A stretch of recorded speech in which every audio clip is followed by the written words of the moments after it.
He awanga tā Jaleesa Panirau mo te pire regulatory standards. Now let me be clear. Partnership isn't one party setting the rules while the other is expected to comply. True partnership means shared decision-making, mutual respect, inclusion that is deep and meaningful, not decorative. Māori are not passive recipients of regulation. We are kaitiaki, treaty partners, and rightful decision-makers. No te ata tonu nei I kōrero tahi a Tahu News ki te Heamana o Wairewa Rūnanga mo tā rātou kōrero tāpaetanga. Wairewa Rūnanga is feeling a deep sense of responsibility, but in the same hand we're feeling a deep sense of frustration. Like so many others, we want to remind the Select Committee that we are here, we're watching, and we won't ever stop showing up. Ko te rūnanga o Wairewa hei whakakanohi I te marae o Wairewa, kei te pātaka ara kai hautu. Ko tā Panirau, he tōro kiri te pire. First, it poses a serious threat, not just for Māori. This bill prioritises individual property rights over Te Tiriti, over the environment, over equity, and we don't believe that's neutral. The second reason is that we know what it's like to have laws made without us, and we weren't prepared to let that happen without at least some resistance. And the third and most important is for our mokopuna.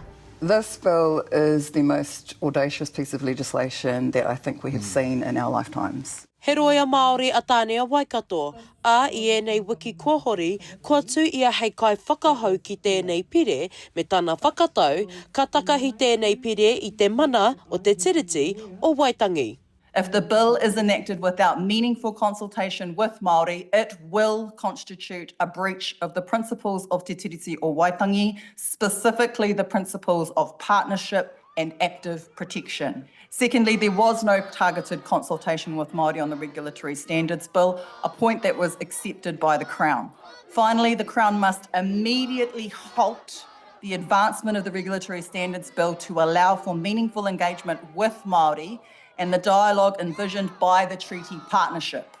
I moa I tāna kōrero I tukuna ētahi tāngata I tāna whare noho mā runga I ngā paepapa hōpāpori, me te whakatuma I a Waikato nā tōna whakahē ki te pire. I had to have a security escort to come here today to present this submission. Let that sink in. A security escort to give an oral submission on a bill that falsely claims to be about improving legislation.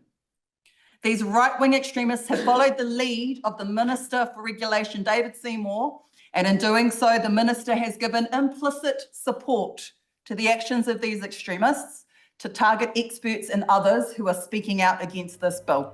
This bill fails to honour Te Tiriti principles of partnership and participation. The National Party should put their foot down and stop this bill in its tracks. Choose wisely, we're watching, we're still here, and we'll never stop showing up. Ko te nuinga o ngā kōrero ki te Committee Select, e whakahē ana I te pire. For the sake of our country, our children and our grandchildren, the Regulatory Standards Bill must be wholly and utterly rejected. Ka haere tonu ngā kōrero, hei āpōpō. Shakayla Andrews Alapaki, Tahu News.